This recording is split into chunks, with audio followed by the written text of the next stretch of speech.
because now everybody's saying this is the worst season he's had in a while. But I'm also not.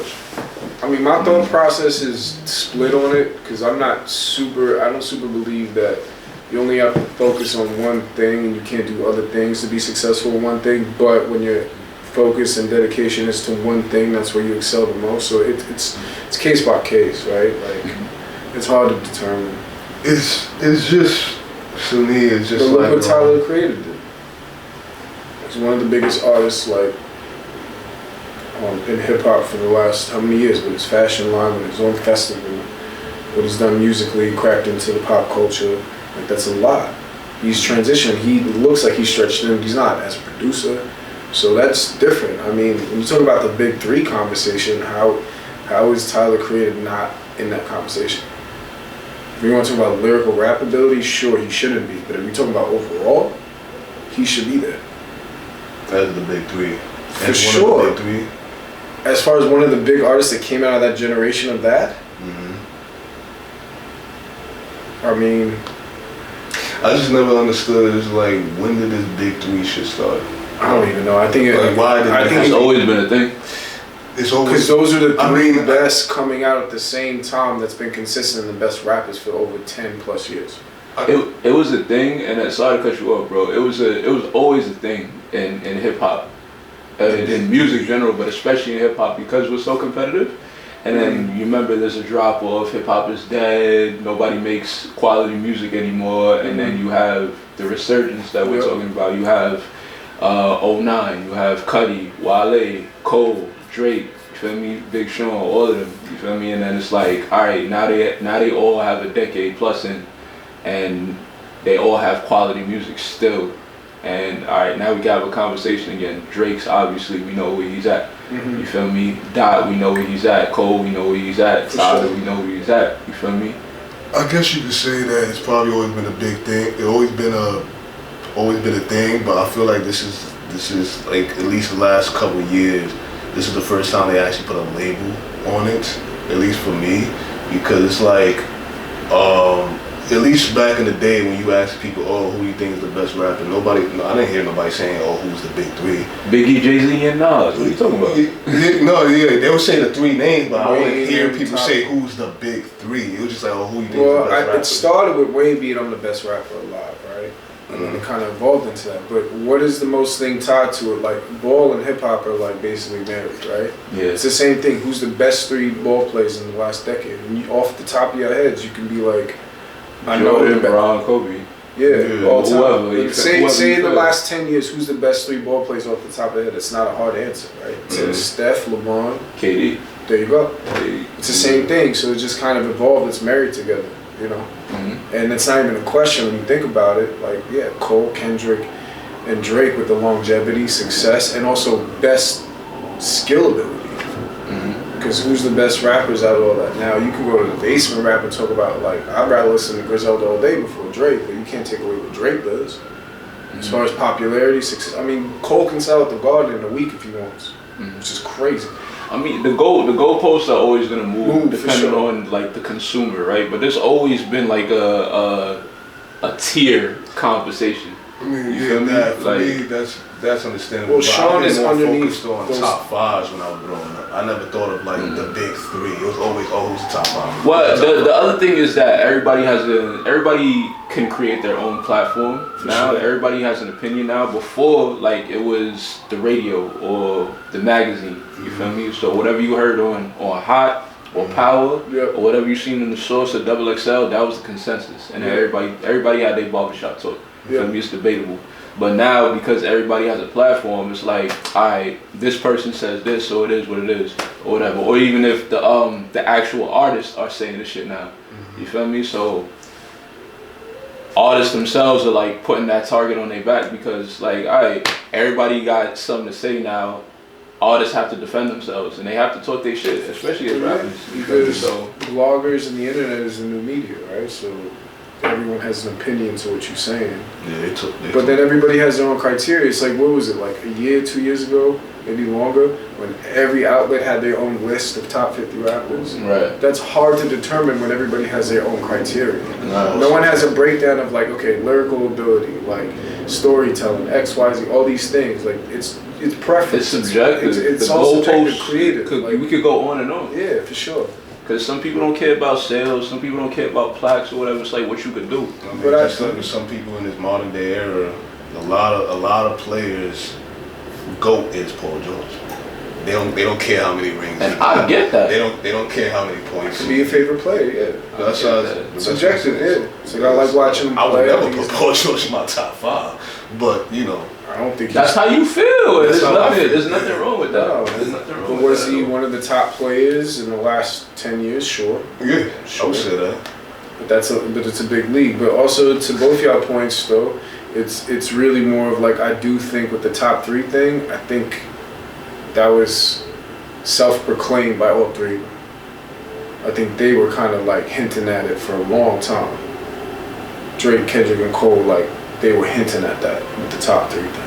And it kind of came publicized, especially with the beefs after. But like Drake and Kendrick been dissing each other, sub-dissing for a long time.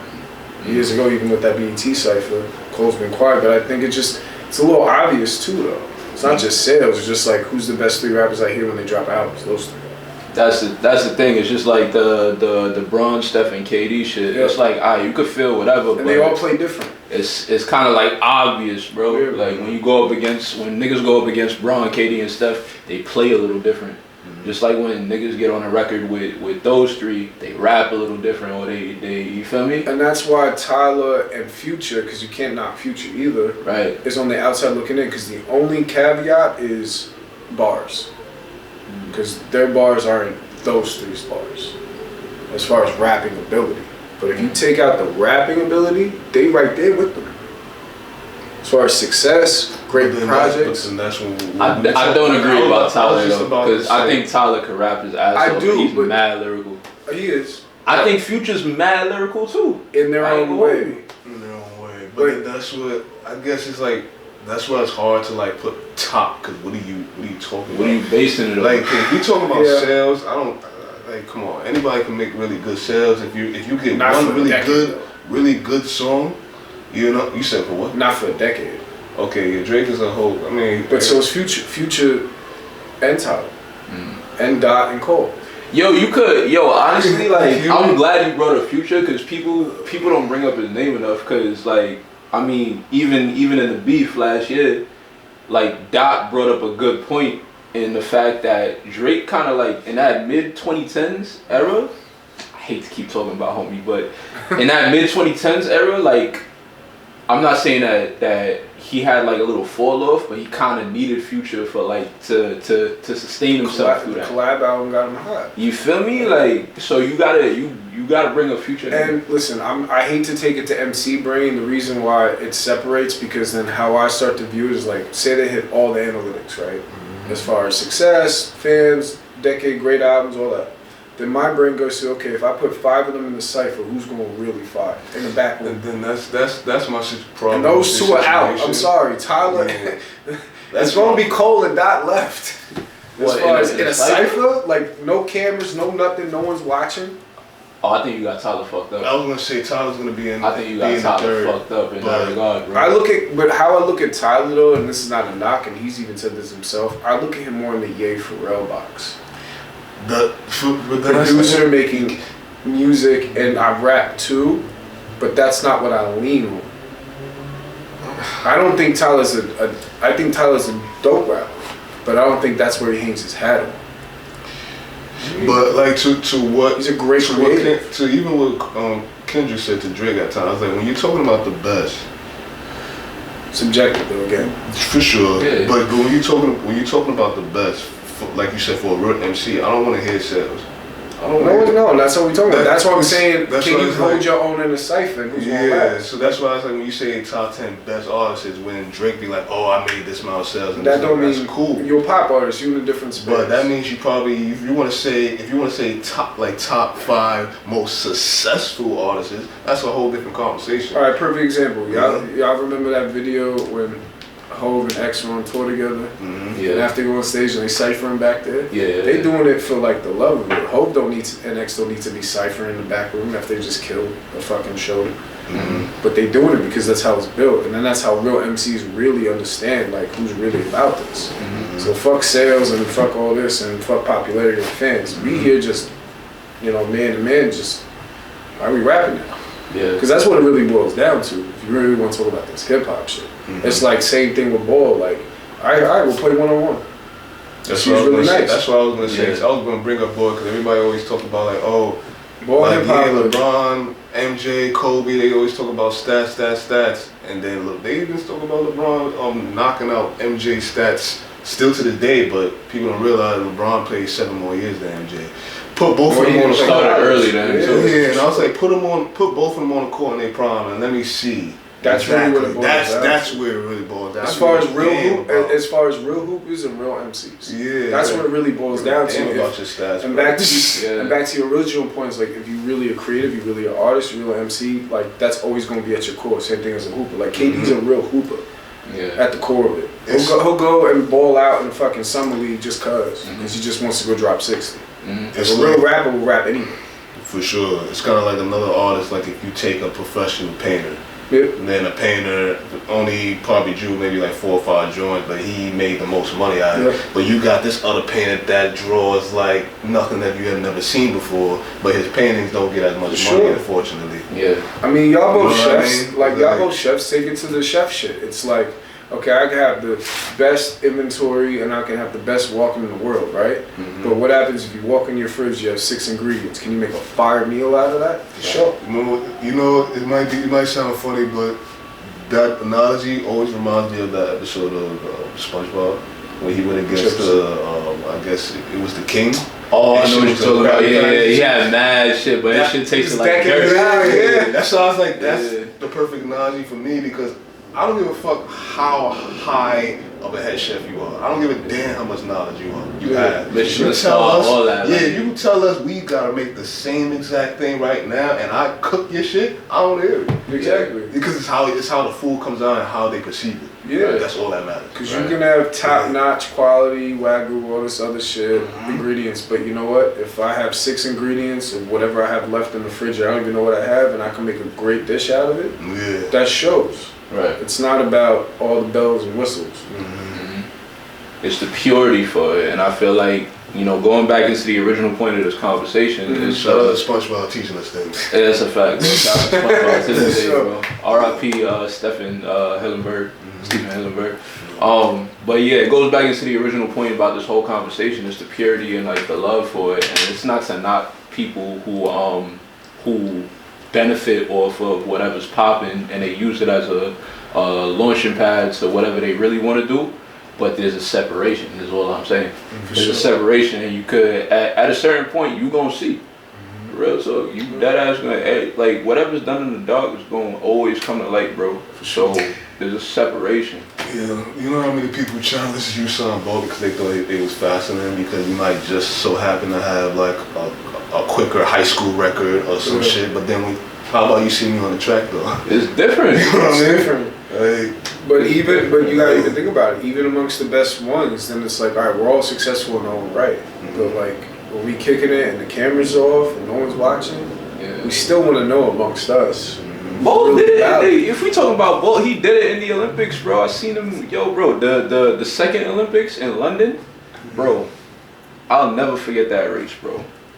Bolt is on the line, and he has like everybody who's anybody is on like the right side of him, bro. He has like 3 USA jerseys on the right side of him, plus his mans. Like he got his own teammates on the right side of him. Blake Thompson.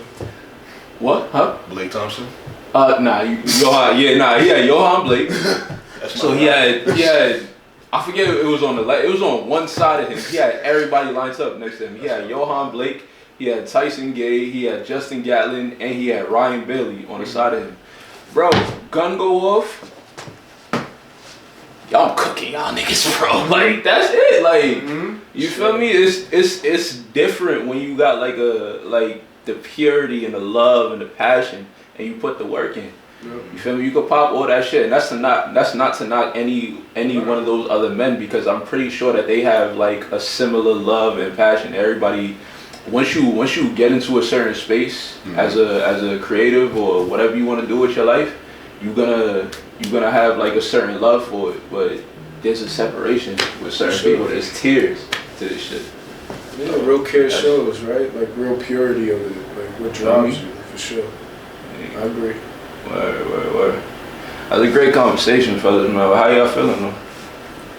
About, we was talking about Paul George. I don't know if y'all want to jump right into sports and all that. We can. No, we can. That was an interesting game. That's a good segue. No, it is a great segue. There's just one specific game I want to talk about before we get to that. Yeah. Don't talk to me about the Celtics right now, I'm mad. No, it's not about the Celtics. It's worse than that. I want to know about you, Kuest. This is your first episode here. Let the people know who you are. You know. Well, thank you for having me. Appreciate it. Much love. Even though it's been a lot of time spent here, so nothing new. I mean, what y'all want to know? I mean, just tell them about yourself. You know what you got going on, who you are. That's a fact, bro. I mean, yeah, I've been working with CBX, Dizzy, Budha. Got Scatterbrain about to drop. Another EP, Kuest Lawrence about to drop. I mean, not to hold you, it's just about a lot of rebranding and starting from scratch type of stuff, right? Yeah. Like, so I was signed years ago, did all that, but it's kind of like just really getting back to the basics and building it up. So that's good to hear. And what are you seeing coming out this year for yourself, 2025? Good question. It's a very good question. I know that it's really at this point where it's really about connecting with the people musically, and really having that purity of just real honest music, good quality music that's going to connect and kind of build something, because all we're doing here is just being pure and true to ourselves as humans, but also, trying to build something out of that for our futures, our long-term futures, and just honestly make our passions a reality, right? Like, we're too dope and too ill to honestly think that, like, go work in another job, bounce around. If some people in the streets doing stuff like that, it's like, all right, what you meant to do, what you feel at peace with, what you feel as a human, what you feel solid, like where you feel like you're actually like, this is what I'm meant to do. How do you transform that into something more viable, where it can be a consistent process and a consistent thing for the rest of your lives, and give yourself opportunities? That's what we're trying to do, is give ourselves opportunities with the things that we love. This shit ain't a hobby if you love it too much, That's a big fact. And one other question I would like for you, what is the best way you could describe Kuest Lawrence, the artist? How much time you got? I just want you to give the people an idea of what can they expect as the artist, Kuest Lawrence, not the person called. Man, if I had if I had a team to write me some statements, I got you. Yeah, that's a good question. I mean, a lot of it is honesty. I use a lot of my real life and I talk about a lot of real things that I go through and experiences on a day-to-day basis. I don't think anything's out of bounds as far as what I want to talk about. A lot of musicality. I'm influenced by a lot of genres of music, but at the end of the day, this MC, as far as being taken as a legit, serious, quality MC, is very important to me. But it's really expression. I mean, I'm an emotional human just to begin with. So I try to incorporate all that, but I would have to say a lot of it is just honesty, and the big thing for me is I make a lot of music because I love making music, and I have to. It's almost like an obsession and a compulsion. But it's really about making music that's so honest and true to me that when other people hear it, it's okay. Oh, he felt that way, so it's okay for me to feel that way. You know what I mean? So it's kind of just like making a lot of people feel comfortable about their own feelings and hearing certain things to make them feel okay about the day-to-day or how they feel about themselves. Yeah. It's really just about that connection. That's great to hear. And you brought up two projects of yours, Scatterbrain and Kuest Lawrence, that should be coming out soon. We will have a release date for you people very soon. I would like for you to name one song from each project that stands out for you that you would like the people to tune into. Okay. On Scatterbrain, I do think they're both good qualities of work, but it's a tough question. That's like ball players trying to rate like what's my best game. I mean, I'm more happy about how the melodic stuff turned out that I was really working towards as far as MC stuff. So I would say Get Back and possibly Def, but Def is a little more close to me. Okay, and what can we find out at Scatterbrain? That'll be on the Scatterbrain project.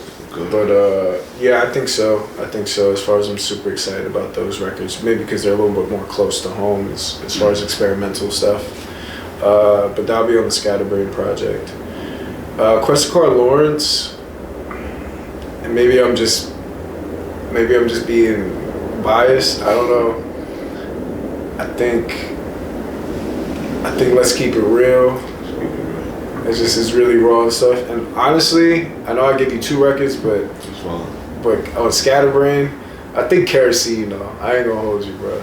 Yeah, that was like the melodic shit is cool, but Kerosene I'm proud of. It's just also just you know what I mean. So Scatterbrain, we got Kerosene, Get Back, and what was the third one? Def. Yeah. Scatterbrain. Everybody look for Def, Get Back, and Kerosene. Yeah. And then for Kuest Lawrence, Let's Keep It Real, Sightseeing, for sure. I mean, each EP's 8 songs. I think they flow great, so it's hard for me to pick at this point. Once I create stuff and put it out, I really think it's up to the people, how they consume it, what they really going to connect with. So that's really hard for me because I can tell you my favorite records right now, and it's going to be something entirely different. I respect that. Completely. So it's really not up to me. Once you create your art and you put it out, it's for just how it's consumed. Yeah. So I'm just proud of all the work that we've done collectively. I'm proud of the work that I've done. So pretty much that's the base of all that. For sure. All right, guys. Scatterbrain again. Kuest Lawrence coming soon. Hopefully by the end of this month. So look out for that. We'll wherever Dizzy decides to put the picture of the album cover is here somewhere. And let the people know where they can find you. All right, again, so what I said, I'm really back to start from ground zero with my socials, because that's one thing that I do slack with, because I'm not really an internet social media person, which this is fine, but I want to connect with my fan base. So I am on TikTok at Kuest Lawrence. I'm on Instagram at Kuest Lawrence, but that'll be coming soon. I'm working on some YouTube stuff. I'm trying to get that all together. You can find me.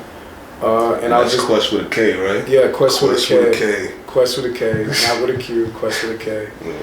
So yeah, the promotion stuff will be coming soon, and mind you, y'all be patient. It's all coming back, and we're gonna hit the ground running. Yeah. So, but you can find all that. But trust me, once you hear the music, I won't be hard to reach. Yeah, for sure. Now you're doing great work, bro. I ain't gonna hold you. I'm excited to hear your joint. Appreciate you for throwing us the lives and allowing us to feature on your joint. I'm blessed that y'all was on it. That's it's good. It's good music, bro. I'm blessed to be around such great artists and everything, and being able to build this thing with y'all. So I love what I'm hearing so far. So I'm and just to let everyone know, all the collab records came organically. This wasn't planned. Yeah. There was no verses sent. There was no stem sent. Yo, I need a feature. It was in the room and wrote verses in 10 minutes. Which is nowadays, bro. I never wanted to get back in this music shit unless it was like that, bro. Yeah. I mean, and the crazy thing is, before I started working on my solo projects, I think all the first records I started recording were collabs. The Dizzy Kuest was right there in the room. I think we had Certified, Commotion. I just feel before I even started recording solo records, still on Premeditated Murder. Premeditated, we got that. But that was the organic thing that actually got me hyped to want to work and got my creative, energy just really flowing.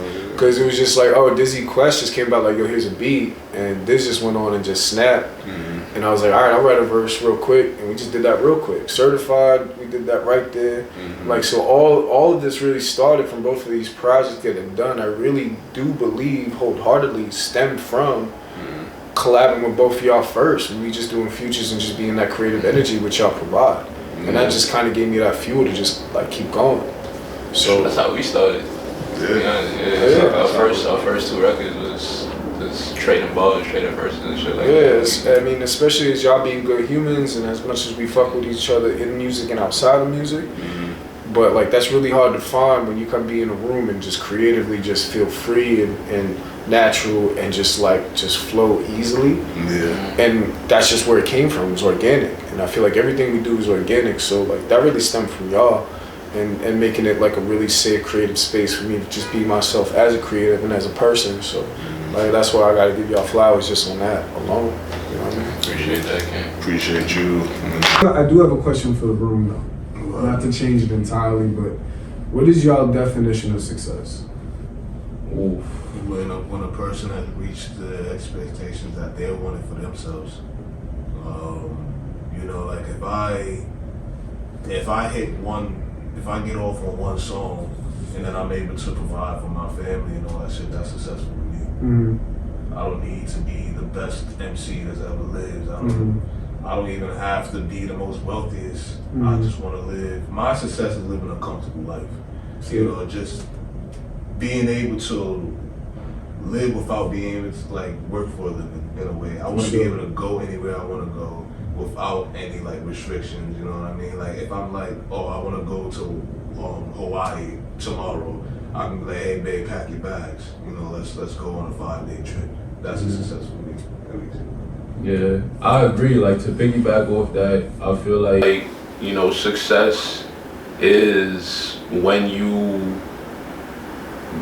set an expectation, when you set a goal, when you set that contract and then you live up to it, like you stand on what you say, or you stand on whatever you about. I think that's successful. I think that's gangster. Like if you build up that confidence to say like, all right, I'm gonna go out and do this. I'm gonna get up 5 a.m. go to the gym. I'm gonna save up this amount of bread. I'm gonna do whatever, and you actually do that. That's success. Yeah. I know a guy that ended up opening his own pizza shop after a while. You know, he always wanted a pizza shop because he always his parents grew up, you know, in a pizza shop and all that shit. Not really know what I mean. Yeah. But they had one themselves, but he wanted his own. He didn't want to just like the old hand-me-down and all that stuff. But so he was like, his goal was like, all right, whenever I get on, I'm gonna save my money. I ain't trying to be big successful. I don't care about that. I just want to be able to be one of those local pizza guys that everybody loves in the neighborhood. And what he did, that's exactly what he did. He don't got all the money in the world. He's still paying bills, but in his eyes, that's success to him. Yeah, money is irrelevant. Like whatever, like all that shit is irrelevant. It's about the general term of, to me, like it's about the general just standing on what you say. Real talk. Because everyone has their own belief system of what success is to everybody else. Everybody wants to paint it as like it's this one thing, but every individual has their own belief system of what is success to you. For sure. Everybody thinks success is equal to wealth, and that's not the case. I mean, I think everybody wants financial freedom so then you can do whatever you want. So it's kind of a balance, but a lot of people misconstrue success with popularity. And I think people get like warped with that shit. It's like, I'd rather be the most successful person you never heard of. But a lot of people rather be popular and known and talked about as opposed to like not. Like, so everybody's thought process is different. That's true, because I've heard celebrities say that in a way that they use the word success the same way as they use the word popularity. Like it goes hand in hand. Yeah, it's just like, I'm the most successful. That means you're just saying you're the most popular person that ever did this. That's not. Because there's people in any industries that have been one of the best, but you don't even know it because they don't self-promote, you know. But a lot of people want to be known for things, even if it's not great things. You just want to be known. You know what I mean? Just like, it's just about carving out a little piece. Yeah, success is not fame. And even criminals will take it in the other way. Like being infamous, they think it's being successful. You know, that's not necessarily the case. I mean, I guess you probably successfully accomplished what you wanted to do, but it's not the same. For sure. But then it's also because we're made to believe from an early age that, which is a small percentage of like, you get successful, you get popular, whatever in your career, any industry. When we talk about the arts, like, oh, by 2021, you pop and you young and do this. Like, if you think of it in the existence of life, most people succeed later on in their years as they get older because life is long. You got to take you learn more things through failures than you do through success, right? But a lot of people are made to believe like, oh, I got to be successful at 20, 21 years old, 19 or 23, but that's a small percentage of people. That's just like kind of like almost like with a Hollywood movie vision of like, oh, that's how things should be, but that's not the actual truth. Yeah. A lot of people get successful or they achieve what they're trying to achieve later on in their life. Like, life is long if you take care of yourself. Sure. God willing, if something foreseen. And that's why I feel like the money, the time, whatever is irrelevant. It's about what you do. Yep. So if you're 21 and you grew up single parent household, you watch your moms or whatever struggle, and you said like you sitting in your bedroom, you was like, yo, I'm gonna make sure that my moms don't gotta pay rent no more. I'm gonna make sure that she got a car and all of that. And then you do that. Yep. It don't matter. Like, yo, you that's success. It don't matter that you did it at 21 or versus the person who probably struggled their whole life. They jumped from job to job or whatever, and then they finally caught one at 30, 40 years old. You're successful. Yeah. Because you stood on whatever you wanted and you did it. Yeah, that's success. Yeah, life's not linear. Everybody's path is different. But everyone seems to think that it's like this one formula just to get there. Yeah, that's not life. You feel me? That's not life, and that's where people get it fucked up. And before we even started the pod and that conversation we was having, bro, I'm a firm believer in comparison is the thief of joy. You feel me? You just have to. Literally just said that this morning. Literally, bro. Like I don't do the social shit just as much as you do. I do it because it's a tool. But like a necessary tool. Niggas be like coming up to me all the time. It's like, yo, you saw this or you saw this? Like, nah, bro, I don't care. I can't live with that. I can't. That don't like. What that got to do with me and what I want to do with my life? I don't care about who said. I think I would have been well suited if I was alive in the 90s, like at my age. If I was in my 20s in the 90s, I think I would have been perfectly suited. But you only say that because of the life that you live. If you lived the different life, you wouldn't be the same person. Well, it's everybody. Yeah, that's what I mean. Like with the mentality that you have, because I've heard people say it's like, oh, if that was me back in the day, that wouldn't be you because you wouldn't be the same person. Well, that's a great point because sometimes I say this shit out loud and I'm like, damn, man, because I be struggling at times with a lot of things. I'm like, man, I wish I was a trust fund kid. You know what I mean? Because like then you think about it, like everything's easy. But then I think about it, but I wouldn't be me. How would your mental be? I wouldn't be me. Exactly. I would be completely different. For sure, yeah. like, because I know anywhere I go, who I converse with, who I interact with, like, I'm a one-to-one. Like, there's nobody else on this earth like me. Not like you and not like you. That's why it's like not to like get like wild, crazy on it, but like that's why I hate when people would be like, yo, during slavery, yo, if that was me, nah, he wouldn't be whipping me. That's bullshit. Because you wouldn't have not been you if you was down there at the time. You probably would have been getting the same result, unfortunately. Yeah. You know, because it's like you said, all of the experiences that you went through your life made you gave you the mindset that you have. So don't think that you're just gonna transfer back in time and still have like it doesn't work that way. Your past, your experiences, like makes you who you are, for better or worse. You know? Exactly. And hindsight is always 20/20. For sure. For sure. You can always sit there and be like, damn, I should have did this, should have done that. But it's like, you didn't. Like, it's over now. Like, and I think the hardest part is trying to stay in the present and accepting and then moving forward. Like, for sure. Like, people only talk about grief, like when you lose someone close to you and family members or people pass, but grief could be a breakup in a relationship. Grief could be an end of a marriage. Grief could be just like, the most constant thing in life is change. For sure. Consistency is change. It could be a person. It could be a thing. Like you can grieve over a store you used to go to all the time as a kid. Loss of a business, or you always had like the best pizza around, and now it's like it's hurtful. Yeah. It's like, damn. I think a lot of things about life is acceptance and just accepting that change is the consistent thing and how you maneuver through that. Some people do it better than most. Some do it better than others, not most. A I feel like we're starting to see more of that too, of the separation, because you brought up something earlier too about the new media, and we're seeing like even like old media versus new media, and it's just like people are having a hard time adapting to bitter about it. Change. You know, especially all this new AI stuff going on, people are having a problem with how futuristic and everything is becoming, and that's more of the older. The older generation, and like going against the newer generation. It's just like, we can all work, For sure. I mean, if you don't grow, you die, right? But to your point, even how I view it now, like, I would never feel a certain way of anyone coming up that I see a lot of myself in them, or seeing a lot of struggles I have. Like, I view it as an obligation that I'm gonna try to help people before me, even my peers, but people before me, be like, hey, maybe you should guide and do this better. It's your time now. That doesn't mean I can't eat and be successful and do what I want to do, but it's about guiding the new future into like, all right, and working with them, and just like, don't make it so difficult. Like, you shouldn't be older and be hating on young people trying to do what we've been trying to do.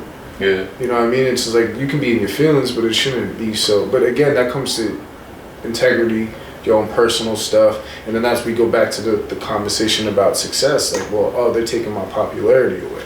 Yeah. It's not your time. I agree, but now you brought that up, I wanted to ask you about something. In 3 days, TikTok will be banned, and you see a lot of influencers coming out the woodworks, trying to sue the government, trying to do all this. They're scrambling. How they gonna eat? Yeah, how they gonna eat and all that stuff. I seen a girl make a video talking about like, oh, like, you just taking my job away. I don't know what else to do with life and stuff like that. Like, all right, but what's the difference of if someone's been working a job for 3 years and they lose it? You gotta find another one. Yeah, but then that's special privilege. That's what I say to your point. That's why a lot of older generations getting at the newer generation saying like, oh, like all you do is put a camera in front of you, look like you're being lazy. I would say just get a 9-to-5 job. That's and not shit like that. So I'm like, I don't know how would y'all think about that. What do I think about, like, pardon me, question? No, you good. Like, what do I think about like TikTok being banned, or what do I think about like the conversation around? Yeah, just the conversation. The TikTok, I don't give a damn. I don't use TikTok, so I don't care. But I did find that intriguing. That is interesting, man. I mean, we just spoke about AI and how it's not only desensitizing people, but also, you know, it is ridding people of jobs. Like, people who it was their job to like edit for hours at a time, and you probably that's their 9 to 5 to probably like edit something that AI could do in an hour or whatever. You feel me? It's a tough conversation, right? Because the government, like, whatever they doing with this whole app shit or whatever, that's on them. You feel me? I feel people, because there's a lot of, like, TikTok specifically, we could stay on that for a second. That is how a lot of people eat. You feel me? We've seen that with influencers and everything like that. People's having to scramble and do whatever they gotta do right now. Like, the older generation, like, shitting on the youngins, saying that, oh, you just gotta put a camera in the corner of the room or whatever and do whatever, that's BS. You feel me? And we could go back and forth or whatever, because it's the same debate over and over. Like, they had it easier financially, and they think that because they had it easier, you feel me, we should be able to do the same thing, when it's not what it is. You feel me? Like, a 1-bedroom apartment in New York costs $3,000 right now. You feel me? Like, that wasn't even a mortgage payment when they was young. You feel me? So we go on and on about that, but it's just it's about your integrity and how you carry yourself. Like, you know, regardless of the ban or whatever. Like, once a bag diminishes and you got to figure out something else, the hustler is always gonna prevail. We've seen that with COVID. You feel me? And COVID made a lot of entrepreneurs. Right. That's a fact. And also, I want to clear that up, because I think I don't think that's an accurate depiction of it.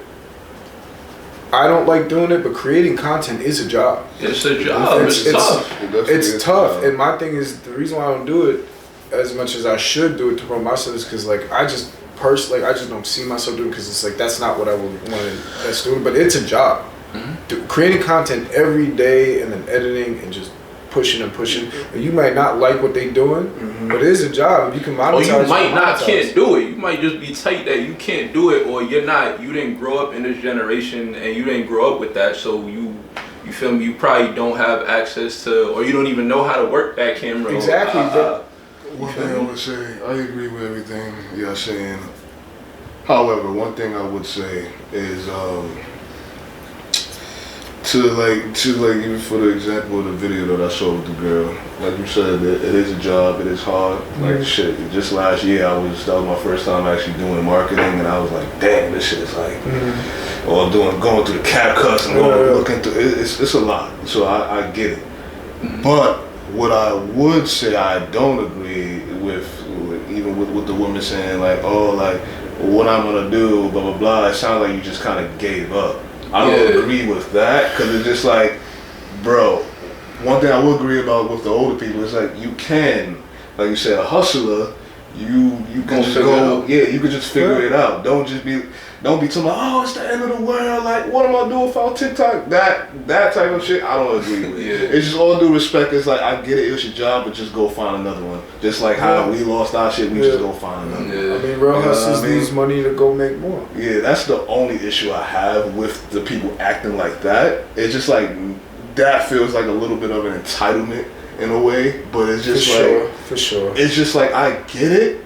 It sucks somebody just stealing your job like that, but that's when I'm like, all right, now you kind of got to grow up on that part and just know how to hustle. For sure. I mean, what's the difference of a company? I mean, we saw in the last year, Google, Facebook, all these companies did mass layoffs. Yeah. Right. So if we talk about the record industry right now, people who have been head execs and record labels are all getting laid off. Maybe they're not needed or not, but they've been in the industry for 15, 20 years plus. Yeah. Imagine how they feel. It's the same situation. Maybe their bread is way more up than other people, but till we go back to just the hustling part, whether it's in the streets or whether it's just fucking moving boxes or busting tables and doing all that shit. When you start with that and then you creating content, you have both aspects of both to compare. Like, damn, that's hard. I don't want to go back to do that, but I'm conditioned for that. So if I need to, then I gotta go back to do that to get to that. You know, because that gives me the feeling that like TikTok was probably the first job and only job you ever had, and you don't know how to do anything else. I mean, they probably what you do before that. Yeah, like, that's my issue. It's just like, on age, like if that was your job, so be it. That's cool. I'm not taking anything away from that. But now you have to grow up and be like, alright, if something don't work for you, what are you going to do next? Because that's how life works. Yeah, exactly. That shit never goes right. You're entitled to feel how you feel. Everybody's gonna be upset as soon as they lose a job. Shit, I was upset about the bathhouse situation, but I got over it. And that's not a shout out, by the way. I got over it. That's why the camera cut off. For real, but like that's how you get over shit and you go to the next shit. You know, that's the only. I agree. That's why I found that intriguing. I was like, yes, I agree, but I also disagree how they're acting. Yeah. You know. Likewise. You feel me? Like I fuck with TikTok. Like that's probably like my favorite social media app that I discovered in the last year or so. Because of, I mean, everybody algorithm different. My algorithm is all like self-help and photography shit, art shit or whatever, and then most of it is people giving out free game. A lot of people are, what I find the difference between TikTok and a lot of the other social media platforms out there is that people are very much authentically themselves on TikTok, and they just get on there and say whatever, and they get their shit off, and they, you know, give out game for real. Yeah. So it is upsetting that it's leaving, but at the same time, like, my nigga, like, YouTube exists.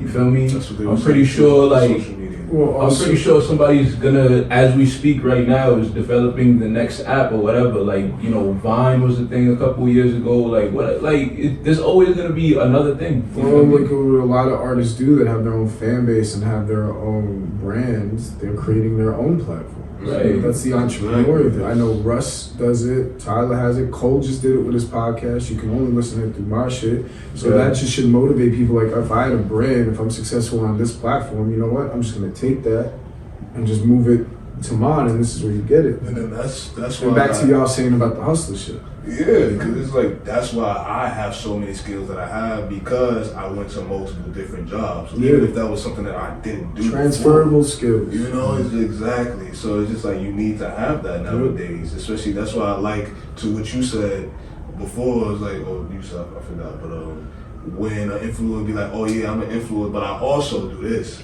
but I also do that. That's what I like to hear. It's just like, don't tell me you only a jack of one trade. Yeah. You know what I mean? Yeah. And then when something like this happens, if somebody told me all of a sudden all kitchen and restaurants are closed, you think I'm gonna be flipping the fuck out? Oh no, selling plates out my crib. That's what I mean. I'm figuring I'm it not out, only bro. a cook. I mean, you know, it's it's not even just that. Like I'm not only a cook. I have other skills. I mean, we don't have to imagine it happened during COVID. The restaurant industry died. Yeah, exactly. Right? So that's what why those like, people do: bartenders, servers, career servers, GMs, chefs. Like, what was they doing? Right. I saw some a few years ago during COVID that I don't even know what he was doing. I don't think he was working in a restaurant, whatever. But he ended up just making bagels in his crib. Started selling them. He made so much money out of it. Then he opened a bagel shop. I think it was like in Jersey or something. Yeah, That's through COVID. Like just little things like that. Y'all was talking about like, damn, it'd be dope if like y'all just ran or worked a pizza shop, whatever. Like start selling pizzas at your crib, and then you get enough investment. You know, I'll just do a little brick and mortar, whatever, or just a delivery service. Right. That's what I was saying like to you last time we talked. Like, oh man, you know what? As a vegan, I can't even go get a bacon, egg, and cheese on a bagel like if I went to the deli. I'm like, what if I just start making 20, 30, 40 of them in my crib and just start slinging them and go into like corporate offices and be like, yo, who's vegan? That's some shit. Hustle that shit. So that's why I was like, and that's the fun part if you're a creative and if you want to work for yourself, because that's the big thing come like all the shit I learned is just through experience. Like I didn't even graduate high school, so all the skills and shit I learned is just through work. I've been working since 13. But the one thing I've been coming to realize is that I'm tired of going to a job, regardless of how much they pay me, that I feel like, damn, I just feel like I should be working for myself. Yeah. Working for people collectively amongst us, because it's like, if I'm not, I want to not be the smartest person in the room so I can learn. But if I keep working for places where it's just like, yeah, I'm taking orders or I'm taking direction, I'm listening to people where it's just like, yo, I can do it this way. It's like, yo, I'm just tired of doing that shit. So that's where the hustle and the entrepreneurial spirit comes in. Just figure out what you're good at, be dedicated to it. And Jim Carrey had a really good quote about like, yo, if you're not willing to struggle for a year to achieve your dreams, then you don't really want it. Honestly, I know we talk about the NFL, but how the Vikings started out and how well, that's the way I feel about the Cavs. Like they had a great season, and really gonna play us. But we'll get to that. I want to talk about them too. Yeah, no, because I'm using that as a comparison. Like we don't believe y'all in the playoffs. I don't think anyone really believed in the Vikings though. Like that. I did. I ain't gonna hold you. I did. Like I didn't believe like Super Bowl. Like Super Bowl is like that's kind of a that's. If you're a Vikings fan, no disrespect, but I ain't think they was making disrespect. But they had a hell of a. I thought they was making playoffs. They had a hell of a season, bro. I didn't expect them to. I didn't expect them to lose that game at all. That was a horrible game. But the Rams won the Super Bowl. They greatly coached. They greatly coached for sure, but they were struggling a lot going into the season.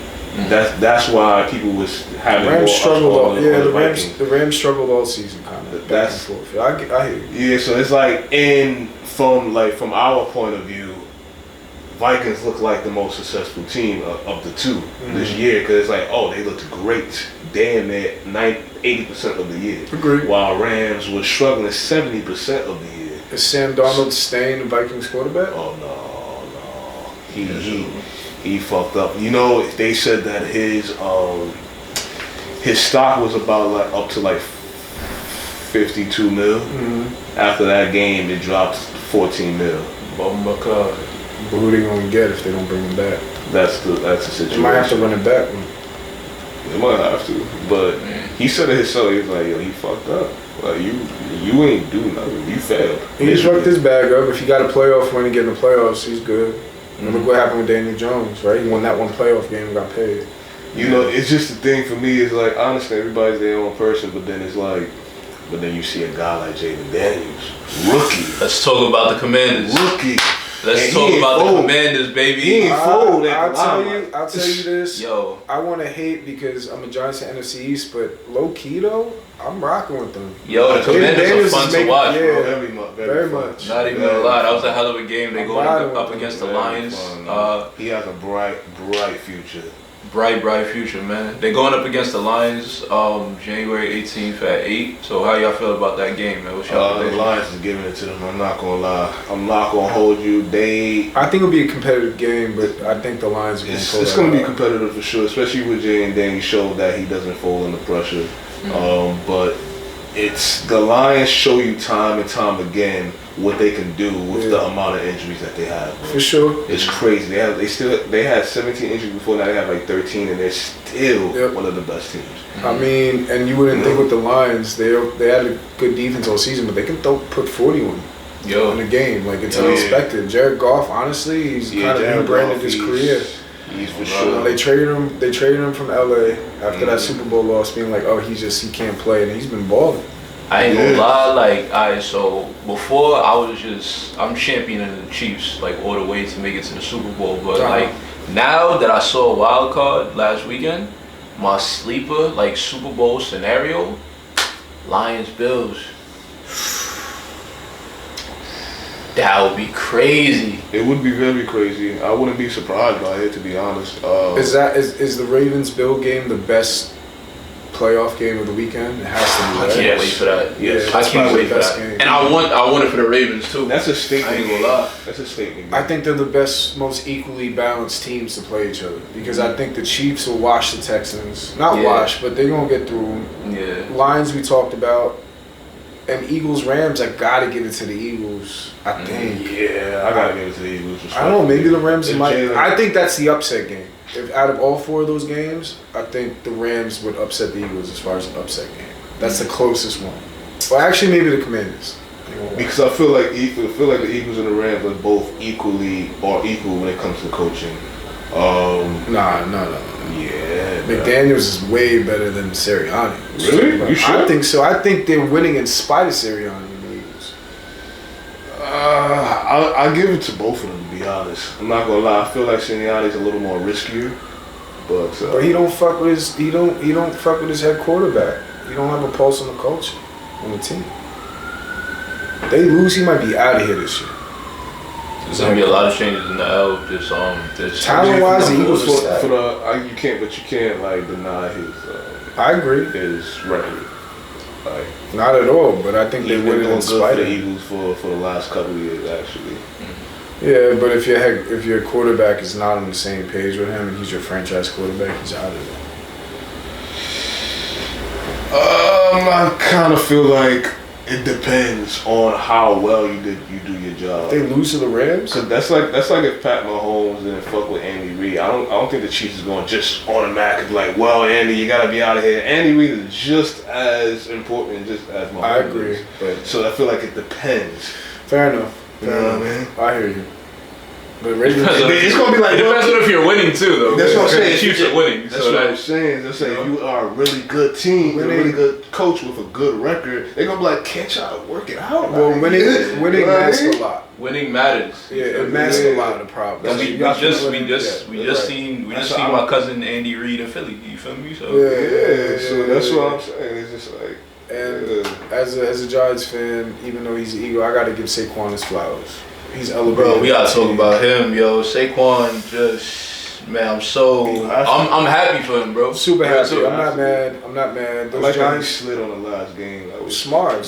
High football IQ. Very just a team player. Yeah. But also, like, all those bum-ass Giants fans that were hating on him, burning his jersey, hating on him for leaving, like, why? I didn't get my value here. Yeah. First of all, I played college ball in Penn State. Like, I'm going to go play up there that has a championship squad already. And I'm going to ball out and show you what I can do. And he's been one of the best players in the league all year. It translated as soon as he got there, so it's like, man, New York City football. I can't say because shout out to the Bills, right? But New York City football is terrible, bro. Nah, Joe Shane don't. It's not even nothing to talk about. Joe Shane don't even know what he's doing, bro. Xavier McKinney didn't want to resign. I love him. He led the league in picks with the Packers. Like, what are you doing? We've seen it time and time again from both we've seen it from the Jets for like years, but now I'm starting to really see like how the Giants is moving for real. And like I don't know if I'm gonna root for them next season, real. So like as a New Yorker, I am, but it's like They give me old Nick Bobs. yeah, bro. Like, I'll give you a few games. Like I'll watch a few games, but not. I can't really like rock with y'all until y'all move the right way. Cause like, bro, why is Saquon balling so hard right now? Yeah. Why is Geno Smith as good as he is right now? With Seattle, we seen it time and Sam time Darnold. again. We I know seen he it failed, time and time but again. Sam Darnold was drafted by the Jets, and he went and balls out with Minnesota. Mm-hmm. But just want to shout out Saquon. But who y'all picking? Ravens, Bills. So tough, bro. That's a tough one. That's a very. That's So, not. I want it for both of them, man. I ain't gonna lie. Yeah, for real. That's not a obvious answer. It can literally go either way. What's the weather looking like? Are they playing in Buffalo? They play in Buffalo. I'll give it to Buffalo. They play better in They play in rougher better conditions. Yeah. Either way, the AFC Championship's going to be fire. Like Kansas City does what they do with Texans. Oh, for sure. Playing either the Bills or Ravens is going to be fire. For sure. But I feel like at least from like what history shows, that Bills will have a better chance with the Chiefs than the Ravens will. I'm taking. Well, isn't Derrick Henry hurt? Is he out? Not Derrick Henry, no. He's fine. He's fine. I thought he was hurt. balling. I don't know if he had. I don't know what I saw, but maybe. Nah, he You know what? I'm taking Baltimore, son.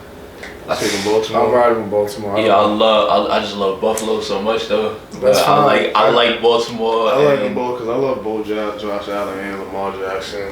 I love the coaches and stuff. I like. I don't know. I think I'm gonna take the Ravens because I want to see as much as I want to see the Chiefs make history. I also want Lamar to get his get back on the Chiefs. Yeah, You I feel guess me? I'll say Baltimore too because Josh Allen got time. He got time to get a chip. Right now, Lamar, he technically has time too, but with the amount of success that he has, people are not trying to wait any longer. It's just like you have too many MVPs, you breaking too many records at this point. Get your shit off already. Yeah. But Lamar's just been on a level this year. It's the best I've seen him play since he's been in the league. Like I don't know. I have confidence in Baltimore. I just really think they can pull it out with Buffalo. Man, you already know, bro. It's gonna be a wild weekend. We're gonna see what happens and everything like that. And there's gonna be a lot of changes in the offseason. You feel me? We gotta we don't know where Mike Tomlin or what the future of the Steelers staff looks like. We don't know where Tyreek Hill is gonna go or whatever. You know, we'll take him on the Giants. Dallas is waiting on to see what Dion's going to do Right. because they fired McCartney. Right. So if Dion decides like I'm approaching the NFL, he's definitely gonna go to Dallas for sure. Wait, so Unless the Giants draft Shador, but they ball ain't going nowhere. So you said what was your dream Super Bowl this year? Super Bowl. I mean, I want Baltimore to go all the way, but seeing Kansas City though, like do that 3-peat and then him getting 4 is wild because this closest thing we've seen what the Patriots have done in a long time. And Lions, I would like the Lions from the NFC to go. It's gonna sound crazy because I am a Giants fan, but I'm gonna say Chiefs and Eagles. And We've seen that though. True, but Saquon wasn't on the team. And that And makes a difference. yes, I feel like it does make a difference. And if the Eagles win, unfortunately, I'm not gonna be happy about it. But I would hope that would be the fuel that would like the front office for the Giants to put the battery in the back. Oh, they feeling it now. They felt that in the It's regular the chip season. though. The chip though is gonna really resonate. Sure, With but I them to can't. be like, hold up. The fact that the Eagles spared them of Saquon not doing what he was supposed to do in that last game, like they feel it, bro. For sure, but I want to add the cherry on top because they did us dirty. They deserve it. I can't root for no Philly sports. I'm not rooting for them. I'm waiting for Saquon to. Nah, it's cool. I give him his flowers, but I don't know. Yeah. He's an Eagle man. Okay. Nah, I can't do that. Not at all. But I want the Chiefs to win the 3-peat. So I just want to see it happen. I think that would be dope. First time ever in Super Bowl history. For sure. You know. I'm rooting for all black quarterbacks. Josh Allen too. I'm gonna say I love Josh Allen.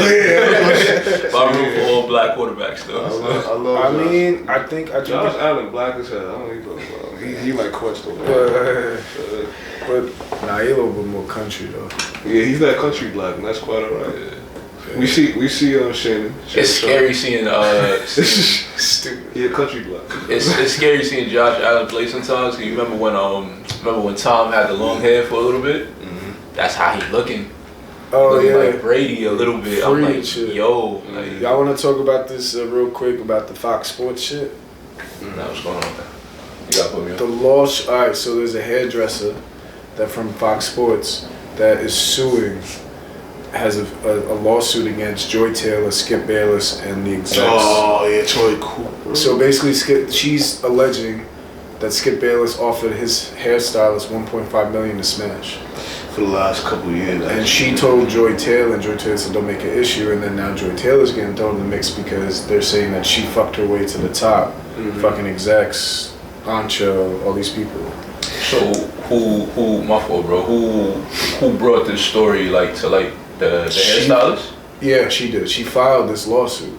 So now it's in media everywhere. Yeah, everybody been talking about mainly Skip Bayless because obviously everybody. 1.5 to smash is crazy.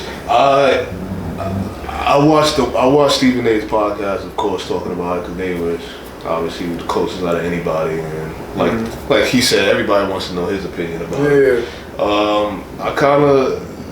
I can't have too much of an opinion on it because even when Stephen A was talking about it, he was just like, yo, I've worked with this guy for over 20 years, I've never seen any type of shit like that. So it's like, for somebody that knows him very well and hasn't seen anything like that, it's hard for me as just a consumer that just watches, that just watch Undisputed and all that. I don't know his character.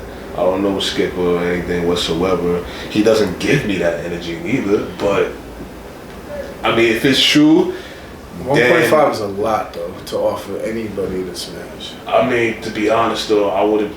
That's nothing to Skip Bayless at the time because Skip Bayless was the man at the time. Before I'm just Stephen talking about took the over. money amount though. No, I get it. It's professional. 1.5 to smash. Yo, you can go to Dykeman right now. No, of course. What you talking about? Nah, but it's different though. Nobody should be paying for pussy, really. Oh no, that's an industry. Yeah, I get it. But 1.5 is a lot. 1.5 is a lot. But let's not. So why she brought the story up? Why is this a thing all of a sudden? That's a good question. I don't know. I think at this point, I don't even know why. Cause did she not get that? I'm having a hard time. Did she take the money? No. Or did she? No, she is she didn't take just the money. bringing it up she's because? just bringing it up now. I think she probably it's kind of like in a way when people say about females get sexually harassed or assaulted or whatever. Basically, I was in that they don't as well. feel comfortable right off the bat coming up with the story with it until I guess maybe they get enough evidence or somebody coaches them to be like, yo, you need to get that out there. But a lot of the time they don't. That makes them feel uncomfortable. So maybe it was one of those situations that she hesitated because she made her feel comfortable, and then because she didn't want to throw somebody's name under the bus. But until she realized the seriousness of it, and probably had people around her letting her know yo, you gotta speak up about this. So did Skip say anything? No, he hasn't spoken on it at all. Neither did Chan. Chan's like, I got nothing to do with none of this, so stop bringing my name up. Yeah, that's a fact. Yeah, he got nothing to do. He's not Shannon and stuff. To be honest, that's between her and Skip. I think Joy's being unfairly thrown in it. She didn't really necessarily do nothing. But who knows though? It's wild. That's kind of crazy though. I don't not the part where she's bringing it up in retrospect. I think that's a whole different conversation of people bringing whatever happened up. Trauma is trauma. Everybody deals with it in their own way. But 1.5 mil is absolutely insane. That's a bad look. I think that's the question. Skip, offering 1.5 to smash anybody is wild. But that's technically if she's a hairstylist, that's your employee on the set. So it's how you look as a leader in that space. Yeah. I mean, I feel like the number is ridiculous, but I don't think that he might have said a plan. it's the Because I feel like it could have been 100,000 and people would still look at the same because of the name, the person in the name on it. For sure. Skip Bayless. You know what I mean? If it was just a regular employee that people don't really know, like some back guy that does the camera and all that shit, it wouldn't be as big of a story. But the fact that it's Skip Bayless doing it. I think it's just the amount, because I could believe it if it was just like, oh, he just offered me something to smash. Like, okay, 1.5, like, how thirsty are you? I feel like the amount for sure makes a bigger impact, but I don't think that's the whole. No, I mean, if she was sexually harassed and I felt comfortable the whole time, like, that's real. Yeah, so she, what's the, damn bro, I really didn't know about this. Like, what was the aftermath of that? Still in process. Does she work for? I don't think she works for them anymore. Yeah, I think she. So I think after the fact. Yeah, but look at the timing though. Skip was forced to retire. Yeah. You know, and then head execs in Fox are being in that lawsuit. Mm-hmm. So you're gonna see a big shakeup probably in Fox. And then to be honest, it's like I feel like this was the right time. It's kind of sounds fucked up, but it like for the girl to drop it now is the right time for her to do it. Because Skip Bayless, we seen the downfall of him in the last year, especially what happened ever since his comments with Shannon. Yeah, that did. And all that shit, it did not end well. Like pretty much it ruined his whole career to the point that FS1 and all and Fox they fired him. Yeah, and all that shit. He had to end up getting his own podcast that it wasn't really doing any numbers. Yeah, to the point that he was scrambling to get his success back, and to the point it ruined his name. So now, when is the best time to kick somebody while they're down? You know what I mean? Yeah. Because it's like when you have the power. When if he would have said why he was Skip Bayless, it probably wouldn't have weighed so much because it's just like she lied. Especially if that was successful. You know, all that shit. Yeah. He can try to do something to get it. That was going on for years. Yeah, exactly. But now it's like, this is the perfect time. He's vulnerable. He probably don't have as much power as he used to. He can't get as much lawyers or whatever, and just try to save face. Yeah. You know what I mean? So now unfortunately, it's the best time. I mean, I think it's okay to fuck your coworkers. It's consensual. Yeah, that's fine. Everyone feels different. That's different though. Yeah, that happens in the whatever level of business it is. Yeah. If you coworkers, then it's alright. But once like Skip is Skip or whatever, if you the boss, and then that's like not to put her like down here. She is though, because he's the face. And like that's different. You can't move like that. Mm-hmm. But should you fuck your coworkers? Take them out of it. We're just talking about real life.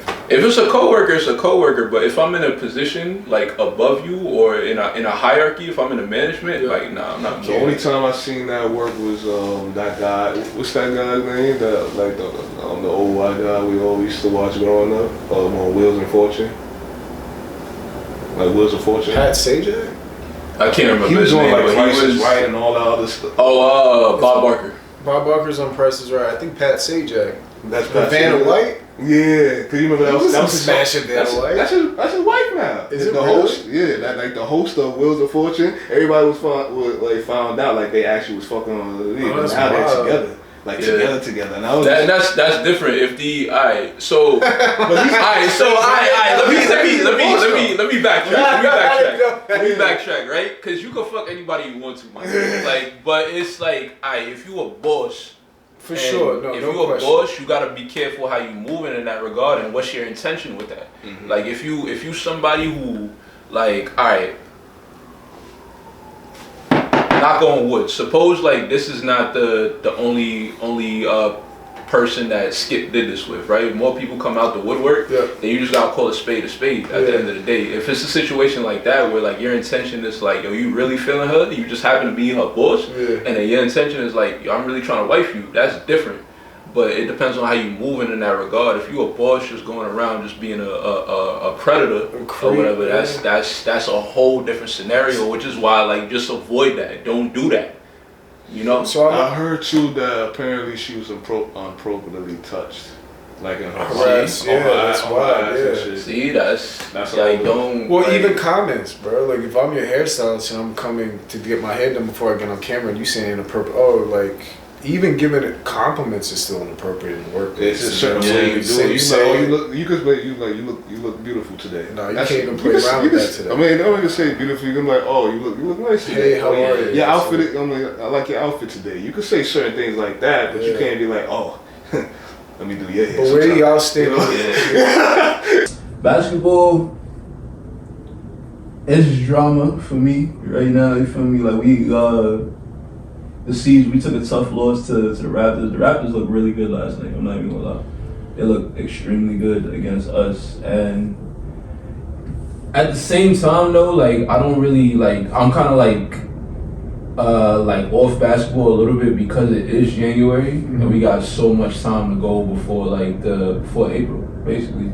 So it's like even this L that we took against the Raptors, a lot of the L's that we took against like the Wizards, the Pacers and shit like that, it's like it hurts, but I don't really care about that. The margin from us, both of us, like the second and third seed, to the Cavs in that one seed is tough. But the playoffs, like I said last week, bro, the playoffs is different. And I want to hate on the Cavs so bad right now, but they're playing very good basketball. But we do have to see how that translates through a 7-game series 4 times. You feel me? Can you even make it that far? Like, can you withstand like all these teams? And then especially like after February 6th, all the changes that are about to happen. You feel me? Like, can the Cavs sustain that? Is what I'm saying. Okay. I agree. Playoffs about matchups too. For sure, definitely matchups. Obviously, hopefully, no injuries involved as well. I feel like the NBA is in a good and a bad spot, unfortunately, because the viewership has gone down, but there are a lot of talent going on in the A right now. That's kind of surprising why, but I guess it's due to like the lightness of how the game is played now. You know, and then not a lot of teams are viewed on national television, which also stops people from getting to see like certain superstars and stuff. Do you think that correlates with the multiple streaming services of watching stuff too, where there's like, I can't just watch games here, like now you have to have different streaming services? Because I didn't even know Max airs NBA games, streams NBA games. Yeah, no, also the thing is that people have a problem with back then we didn't have to pay to watch basketball. Now Nah, you just had cable, you watch it. Yeah, so now it's like you gotta have a certain subscription of this or that in order to be able to watch. So people Well, look with the Knicks though. Like the Knicks, MSG is all gone. if you don't like, well, I'm in Jersey City, right? So I had cable. Dolan made a deal like, Oh my gosh. well, because That's good. We don't get no MSG or Yes anymore. Man. But that's what I'm saying. So Dolan, the cable subscription I had, so I had to cut cable. I haven't had cable years, but I couldn't even get it no more. So first of all, TNT I couldn't get like, so I had to get like Fubo to watch Knicks games. That's what I have. So I couldn't even watch the games, and then when the Knicks play on TNT, I can't even watch those. Even Knicks playoff games. Yeah, so it's very unfortunate because like anybody that doesn't know how to stream, like my father, he can't watch and all that shit, and it's just like, yo, this is my city. I can't watch my local team. You know, now you have to do football, or you gotta download the Gotham Sports app now. Just it's a lot. It's a lot of process just to watch the game. You know what I mean?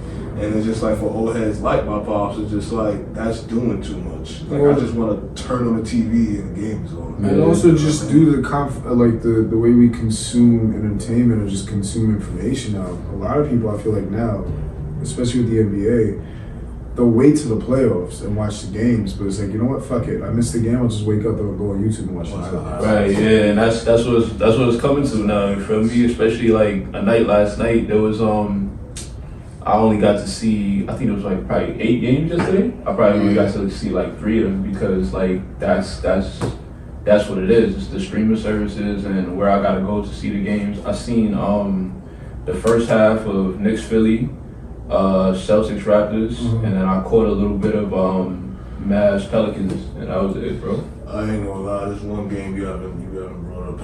I don't really want to talk about it, but I want to at least bring it up. So that Clippers and Nets game was one of the biggest disgraceful games I've ever seen in the last couple of years. nah, you see that. Niggas lost by 59 points. It happened last night. 59 points. The Nets lost by 59 Oh, to the LA Clippers. to the Clippers. Shout out to Yeah. Kawhi, he's back, baby. But yeah, Can't wait to talk about that. 59 points. And then the Stars didn't even play the fourth quarter, so they basically gave them a white flag at that point. They had 3 quarters. So what they played at? They They played at the Clippers. Oh wow. But they 59 points, bro. Yeah. That was the biggest loss of franchise history for the Nets. I mean, but yeah, I mean, look at the Lakers too, though. Like they're always on national TV. Mm-hmm. They lost 8 in a row. Like, it's like why we keep? It's the same thing with the Cowboys. It's just like why you keep pushing teams that aren't even like OKC should get more national games. Mm-hmm. Like you know, Boston gets what they get, but I'm just saying it's just interesting how. So you gotta show more teams like OKC. Yep. They don't get that much. No, they national keep showing TV. these teams. Nuggets. Yeah. You know, Milwaukee. You know what I mean? Like the small marketing places That are good, or just teams that are good, but people keep pushing this narrative, or just like, okay, we gotta show the Lakers. It's gotta They're be not the good. Lakers, it's gotta be the But Warriors. that is why I'm happy with where the A is at right now, because a lot of those small market teams is starting to come into the limelight right now. Like I love that in the West, how they look right now with OKC being number 1, Houston being number 2. Yep. You seeing like a lot of those teams, like even what Ja did over Wemby last night. You know that was Even though they didn't count, but it was. even though it didn't count. That's too. I mean, the Spurs is the Spurs, but to see like the Grizzlies, what they've been able to do the last couple of years and come to the forefront, we're seeing a changing of the guards right now, and especially with these new expansion teams coming. You feel me? It's like it's a good look, and we need to have a talk about how these not us literally, but we gotta have a talk about how these teams are being covered, because it's not just the Celtics and the Lakers no more. Yeah. It's not just the Knicks and the Bulls no more. You feel me? It's mad teams. Mad teams is nice, yo. Yeah, because the talent is spread out more than it used to be back in the day. You know, like back then you only depended on household names, you know, to really. And big market teams. Yeah, but most of the time, if you was a household name, you was on a big market team. For sure. You know, because they want to Sure, yeah. promote you and all that shit. But nowadays, it's like it's so much talent that literally every team could have a superstar. Damn near. You know, at least one. You know what I mean? Like obviously, there's teams that have like 2 or 3. Yeah. You know, which is kind of like becoming more the norm now. You know, but because back then, you know, you have one superstar with other good players. Yeah. You know what I mean? That's why it was kind of like, all right. But now it's like, we have 3 on one whole team. You know what I mean? They're going to just keep showing them. Yeah. You know what I mean? Yeah, for sure. I mean, but I'm excited for the trade deadline coming up. 59 points is wild, bro. I'm so glad I didn't see that bullshit. Bro, I but- turned the channel. It was 92-40 in the third quarter. I'm like, what the fuck? Yo, nah, Brooklyn looks. I don't know what's going on with shout out to Brooklyn, but the Nets. Yeah, they're looking like the Pistons this year. They tanking, bro. And the Pistons, For what? I don't even know. Who like what's your like? Alright, the thing that pisses me off about the Nets, bro, is like, alright, what's your play, bro? What do you want? There's no that was a situation where Darren Finney-Smith said when he got traded to the Lakers, he was like, yo, like he's like, I ain't even doing no shame, but it feels finally good to play some meaningful basketball. Right. Because I was on a team that we didn't have no goal. Right. There was no end game. It was just like we're just coming to a job. You know what I mean? I feel him though. Like what do you want, bro? Bro. As a New Yorker, to see you waste 4 years of Kevin Durant and Kyrie Irving's life, I'm never forgiving you for that. When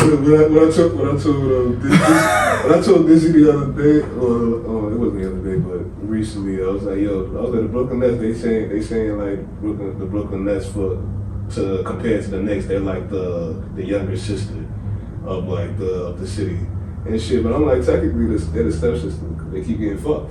You know? For sure. So, For sure. Alright, well, we can end on that note, my nigga. I ain't gonna lie, that's it.